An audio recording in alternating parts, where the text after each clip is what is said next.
tayo'y di na nagkita.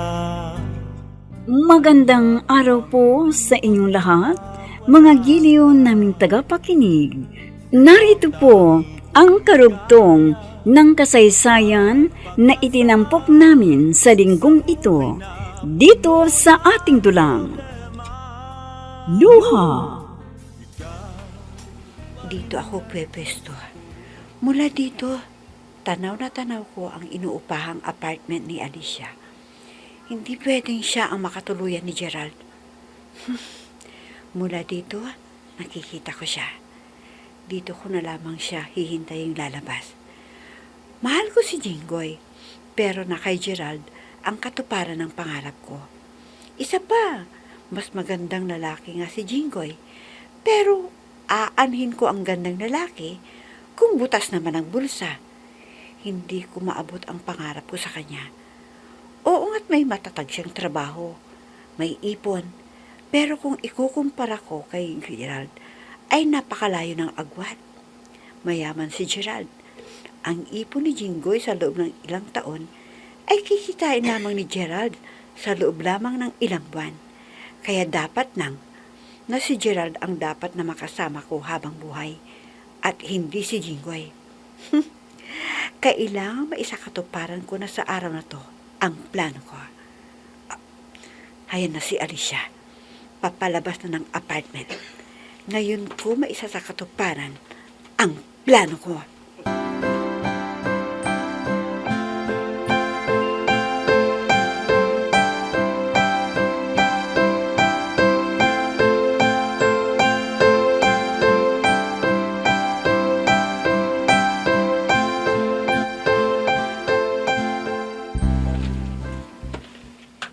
Magandang umaga po, Mang Temyong. Ay, ikaw pala, Jinggoy. Magandang umaga naman. Halika, pasok ka. Siya nga po pala, mga gulay po at prutas para po sa inyo. Nako, nag-abala ka na naman. Hindi pa namin nauubos yung gulay na prutas ng isang araw, nagdala ka na naman. Para po sariwang gulay at prutas ang makakain po ninyo. Salamat ulit ha. Siya, sige. Maupo ka at hintayin mo na lamang si Helen pagdating, ha? Salamat po. Saan po ba siya nagpunta? Hindi mo ba siya dadaanan doon sa may tindahan niya? Ho? May maaga siyang umalis ang sabi, magkikita daw kayong dalawa. Hindi ko siya nakita dito sa bahay Yan ang magising ako.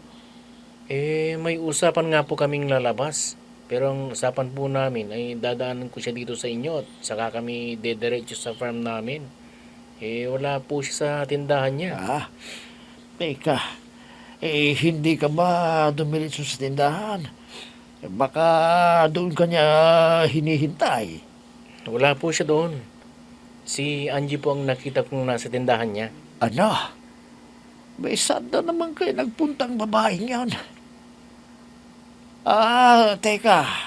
Ano bang araw ngayon? Linggo po, Mang Temyong. Oo, tama. Linggo pala ngayon. Kaya siguro wala siya dahil nagsimba. Malamang nga po. Palasimba nga pala siya. Hindi po bale. Hintayin ko na lamang siya dito. Mabuti pa nga. Sige, hintayin mo na lamang ang anak ko dito.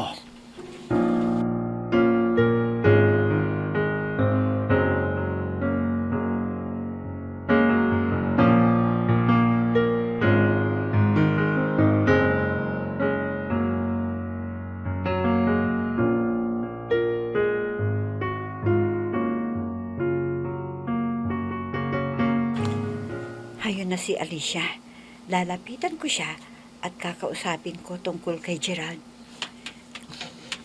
Alicia! Oh, Helen! Napadaan ka yata. Saan ka ba galing? Ikaw talagang sadya ko. Ha? Ako ang sadya mo? Bakit?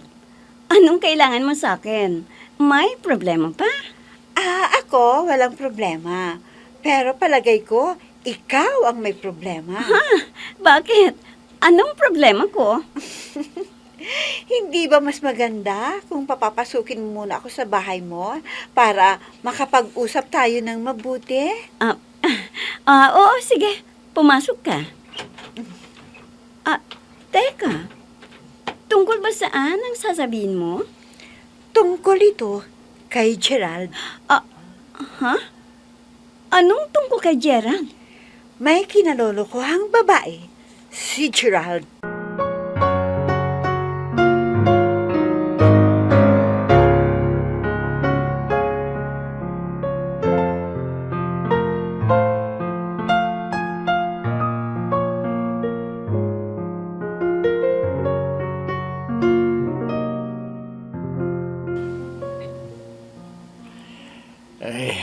Wala pa rin ba si Helen?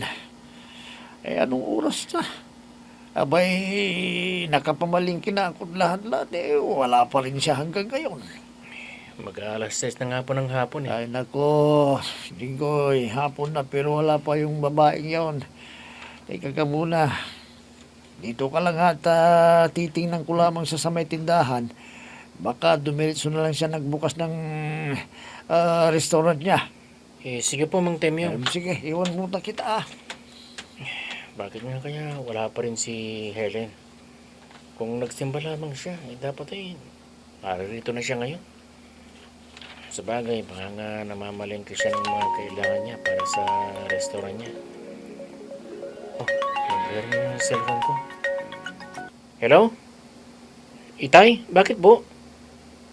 Nahihilo na naman po kayo? Sige po, huwag po kayong mag-alala. At uuwi na po ako agad.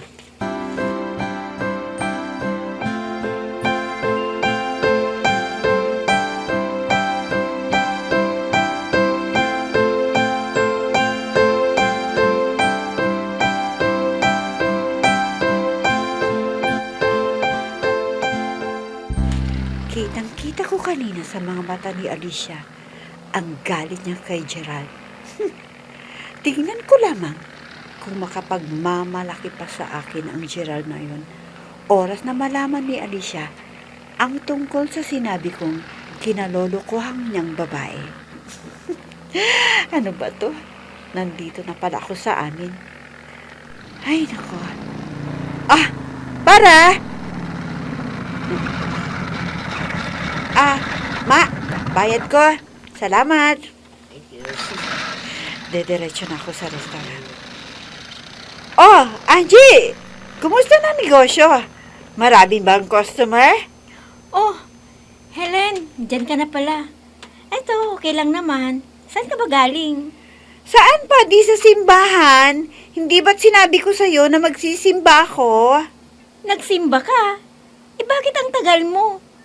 Kaninang umaga ka pa umalis anong oras na? Mag-alasing ko na ng hapon. Nag-grocery nga ako ng mga lulutuin para dito sa restaurant. Ano ka ba? Nag-grocery? Nasaan ang pinamili mo? Wala ka namang dala Ha? Kwan kasi. Ikaw ha? May milagro ka yatang ginagawa. Ang taas naman ng pangarap mo. Yan ka pa nakaupo sa upuan ko Hindi ba sinabi ko sa'yo na huwag mong gagamitin ang upuan kong ito? Isa pa, hindi kita sinasahuran para maupo lang ha? Naku, grabe ka namang magsalita, Helen. Sakit mo namang magsalita. Paano naman kasi? Hindi ka marunong rumespeto. Alam mo, may napapansin ako sa'yo. Hindi mo ako nire-respeto.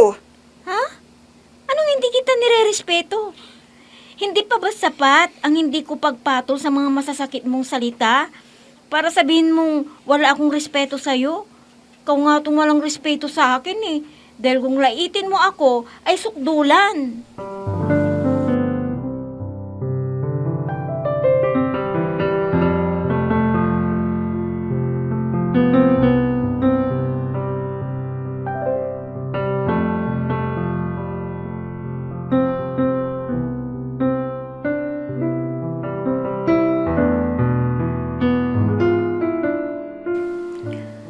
Totoo kayang sinabi ni Helen na may kinahuhumalingang iba si Gerald? Maglilimang taon na kaming magkarelasyon ni Gerald. Pero wala akong nabalita ang babaeng kinahuhumalingan niya. Oh, baka nga, magaling lamang maglihim sa akin si Gerald. Baka nga matagan niya nga akong niloloko. Wala lang sigurong magkalakas loob na isumbong siya sa akin. Kaya wala akong nababalitaan. Makikita ng lalaking yun. Pupuntahan ko siya sa address na sinabi sa akin ni Helen. At tingnan po lamang kung makapagkakaila ka pa sa akin, Gerald ka.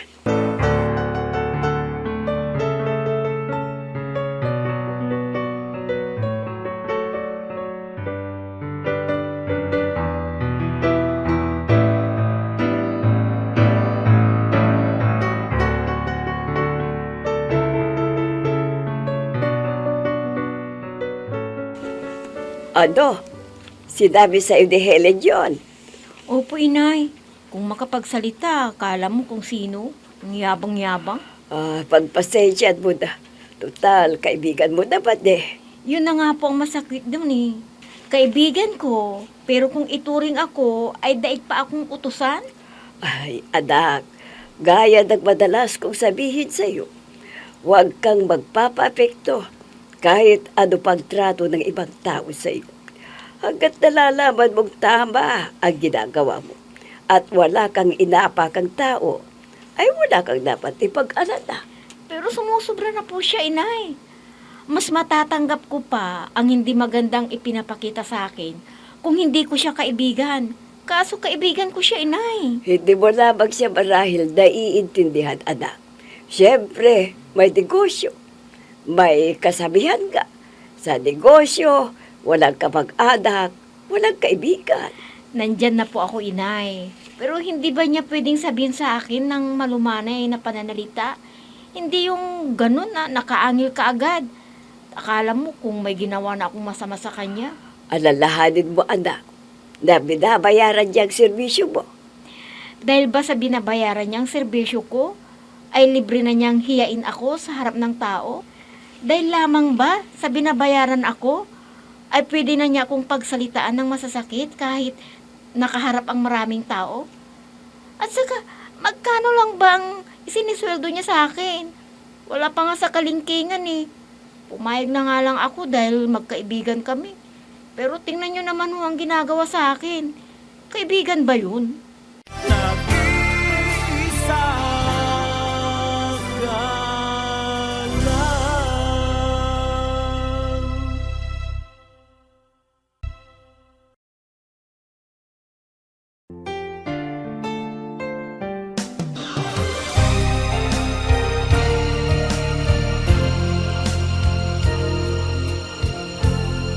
Magmula nang tayo'y di na nagkita.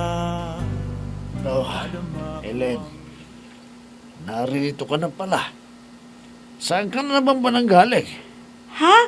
O di, sa restaurant, itay? Ang ibig kong sabihin kaninang umaga, di bang sabi mo, magsisimba ka lang. Pero 10:00 na ng hapon, wala ka pa rin. Nanggaling na nga rito si Jinggoy, hinahanap ka. Ano bang pinagkakabalan mo na lagi ka lumalabas ng ganitong araw? Itay, ano ba naman kayo? Kararating ko lang. Binubungangaan nyo na naman ako. Paanong hindi kita bubungangaan? Ha? Hindi ka naman nagsasalita. Hindi mo talaga sinasabi sa akin kung anong ginagawa mo. Ngayon, kung hindi kita tatanungin, hindi mo sasabihin. Kung magsalita ka man para lamang sagutin ang tanong ko, hindi ka naman nagkikwento. Pasensya na kayo, itay. Abala lamang ako sa restaurant. Ano nga pala sa restaurant? Ha? Galing ako sa restaurant mo kaninang umaga. Wala ka roon. Ang nandoon si Angie. Hoy, huwag kang magsinungaling sa akin. Ano mo talaga ang pinagkakaabalahan mo, ha? At palaging alis ka ng alis. Galing lang ako sa kaibigan ko kanina. Kaibigan na naman. Lintik na kaibigan mo yan. Hindi magandang impluensya sa'yo. Talagang malandi yun, Itay. Kaya't ayaw ko siyang maging kaibigan eh. May dapat lang, lumayo ka sa mga taong hindi maganda ang impluensya sa'yo.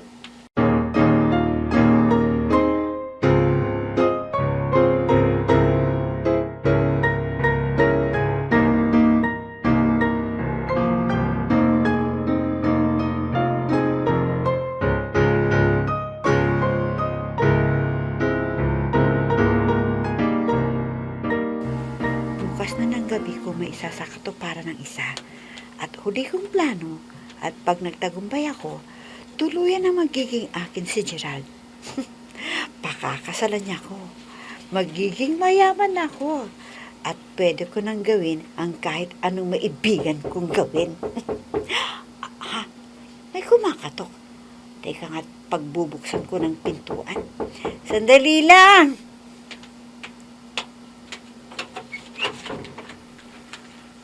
Magandang gabi sa'yo, Helen. Oh, Jinggoy, ikaw pala.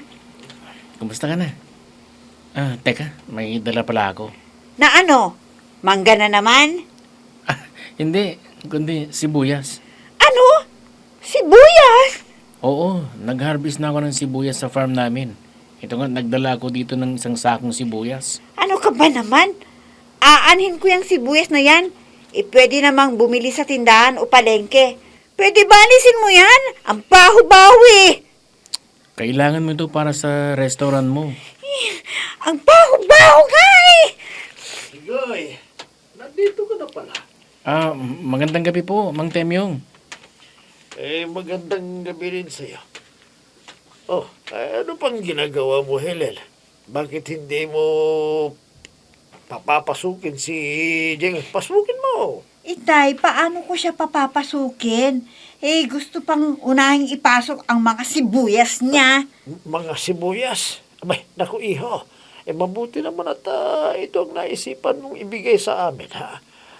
Ang mahal ngayon ng sibuyas ngayon. Halika, pumasok. Pasok. Opo, Mang Temyong. Sige. Nag-harvest po kami. Papasyal dito. Wala man lang dalang regalo. Kahit man lang sana bulaklak. Anak, ano ka ba? Hindi pa marigalo itong dala ni Jinggoy. Abay, napakamahal ngayon ng sibuyas. Ha? Ay, nako. Maraming salamat sa iyo, ha, sa dala mong sibuyas. Jinggoy, ha? Sige. Tumuloy ka na at ipapasok ko muna itong dala mong sibuyas, ha, sa kusina. Mag-usap lang kayo dyan. Oh, anong ginagawa mo? Gabi na. Bakit hindi ka pa uuwi? Ha? Ngayon lamang tayo nagkita, pinapauwi mo na ako? Bakit, Helen? Nagsasawa ka na ba sa akin? Nagsasawa ka na ba?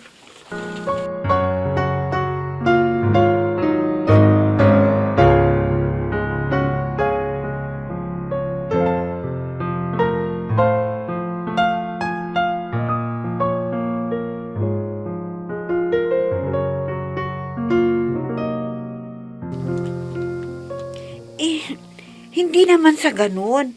Pero hindi ba't may trabaho ka pa bukas? Oo. Pero ngayon lamang kita ulit natsambahan dito sa bahay ninyo.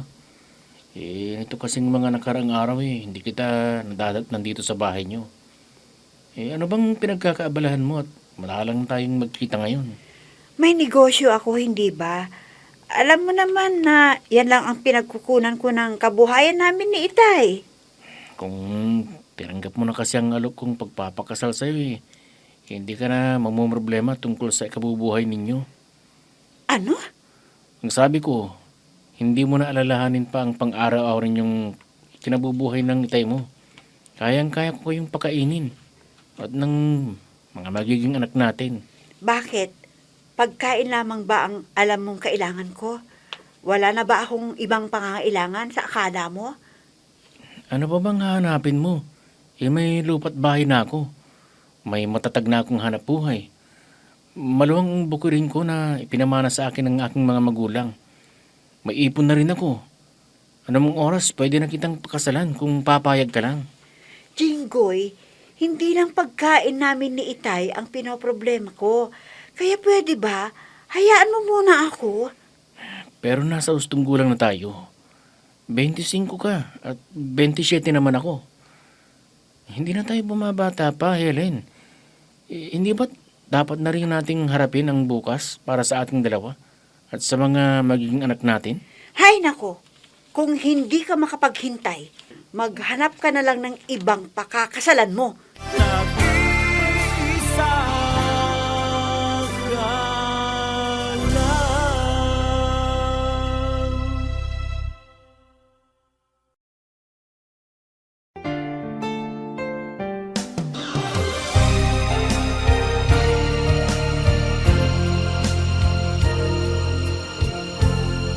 Magmula nang tayo'y Pumayag kaya si Jinggoy sa sinabi ni Helen, mga giliw naming tagapakinig, sundan bukas ang karugtong ng kasaysayan na itinampok namin sa linggong ito dito sa ating dulang.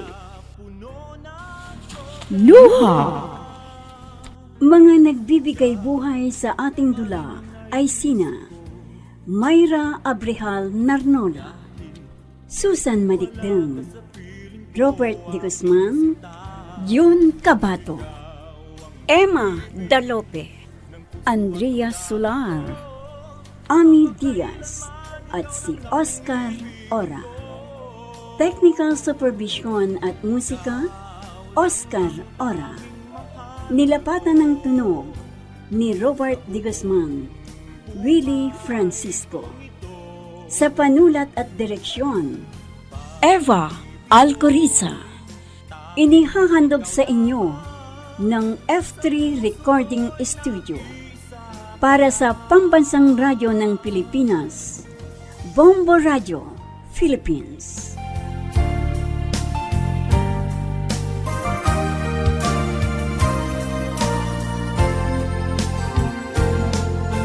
ang alaala nating di malilimutan.